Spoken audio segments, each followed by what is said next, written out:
So over the past couple of weeks, I have been listening to Watership Down by Richard Adams on Audible, and I was enjoying it so much, I just had to pick up a physical copy, and I do think I'm going to take the time to read it again to really take it all in and really appreciate it, because I think this is like going by what I've heard on Audible through the audiobook. I think I really like this book, and I really want to talk about it in more depth.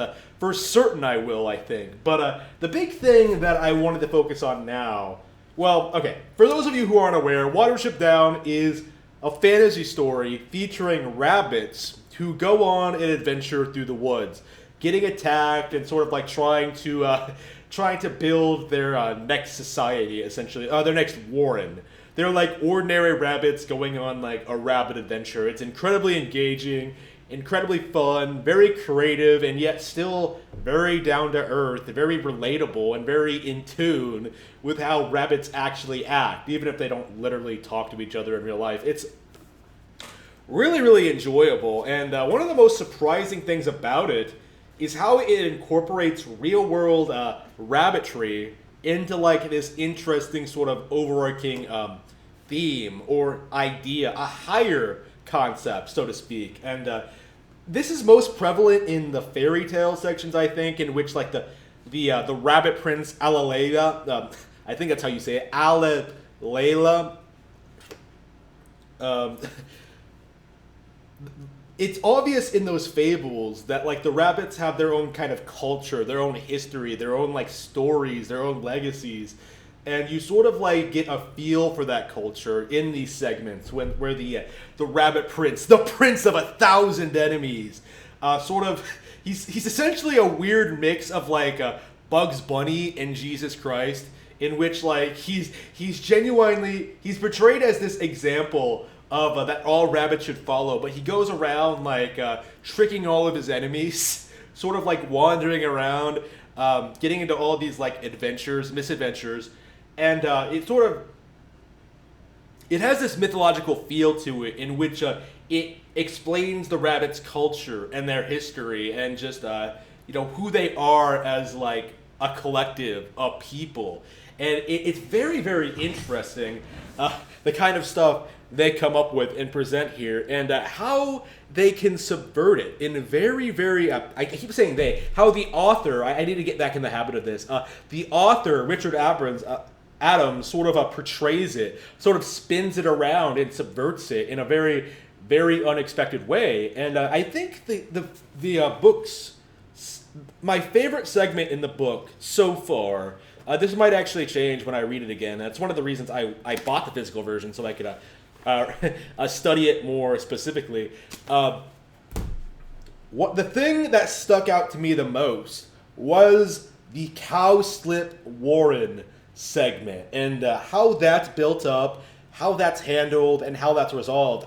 I think this might be one of the most engaging segments I've read in a novel in a very, very long time, because there was so much about it that really, really impressed me, from like not only just a storytelling from perspective, from like the characters, how they sort of like are uneasy with the situation, how they handle it, how it grows, how it's resolved, and its implications in the overall story, but it also seems to have this incredible, really well, this really complex higher thought to it, this sort of like higher meaning that I don't think I see in a lot of other books, period. Like, I can't remember the last time I've read a book that got this much of a sort of a really makes you think moment out of me. It's just, wow. So what exactly happens? Well, the rabbits, the main characters, like Hazel and his group, are sort of wandering around the woods, trying to find a new home. This is a super abridged version, but that's essentially the gist of it. They come across a new warren that's already inhabited by rabbits, and sort of expect that these people are going to, these other rabbits are going to come out and kick their ass. They're going to drive them off because they don't want their land. They don't want to step onto their land. They don't want to give up their women. They don't want to do anything along those lines. they're not sure what to expect from these people, and so eventually they sit out there for a bit, and eventually they are approached by this rabbit, this gigantic motherfucker by the name of Cowslip. Right now, Cowslip is a very strange rabbit. The rabbits pick up on this almost immediately. He's not hostile. He's not aggressive. He's very calm. He's very collected, and he seemingly welcomes the idea of these new rabbits coming in and taking advantage of the warren and living there with the others, like these other giant rabbits with their own bizarre culture and history. Cowslip welcomes them into the fold, and Hazel, almost the rabbits, the heroes, I should say, are already like very wary of this. They're very, very skeptical. They're not sure what to make of it. They don't know. They think it's something. They think there's something up from the very, very beginning. But at the same time,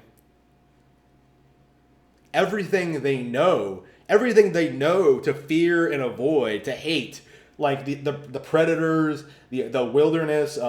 There's none of that here. It's bizarre. There's food everywhere. There's plenty of space. There are no predators.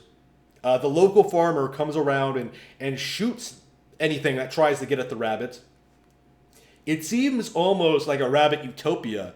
Like these rabbits sort of exist with no real concern for what's going around them at all. They live in essentially a paradise of rabbits. Food for all, plenty of space, plenty of does. There's so much there for them, but at the same time, there's this weird, uneasy feeling in the air. Like, what exactly is up with these weird-ass rabbits? Why are they so self-centered? Why do they not appreciate the stories, the ancient stories of Uurera? Why do they go out and why do they look down on the outsiders in the way they do? Why are you not allowed to ask where something is? There's all this really weird, very clear sort of distinctions here between the culture of the newcomers and like these established rabbits, and then it comes to like a brutal head in which the rabbit warren is essentially a giant rabbit hutch. It is set up by the local farmer as part of his farm to raise and capture wild rabbits with no regard for, with no further effort on him. He essentially like takes care of them. He raises them. He provides them with everything they need. But in exchange, they are going to be systematically killed off. Like, they are aware of this. They know this. They know that the farmer is out to get them, but they don't care.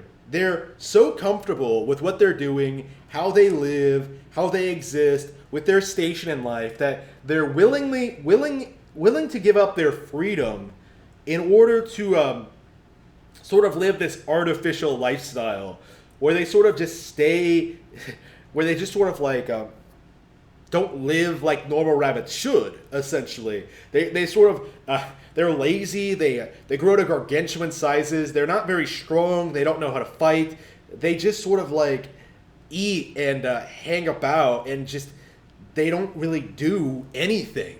And it was this amazingly insightful sort of commentary, I think, almost. Again, it fits into the story perfectly. This is one of the reasons it's so great. Not only do I think it's a great commentary on like human society and how some people behave when it comes to like choosing comforts over personal freedoms, I think it fits into the story itself incredibly well, because it really showcases how the rabbits can get into situations that they have no idea what to make sense of and how to handle them. Like, they're baffled by these people, and for a very good reason. They've met no one like them before. It's incredible how this sort of how this was handled. I was very, very impressed. Definitely my favorite part of the book so far. I have not finished it yet, unfortunately, but I am going to get on it. I am going to finish it eventually, and until then, I will see you all next time.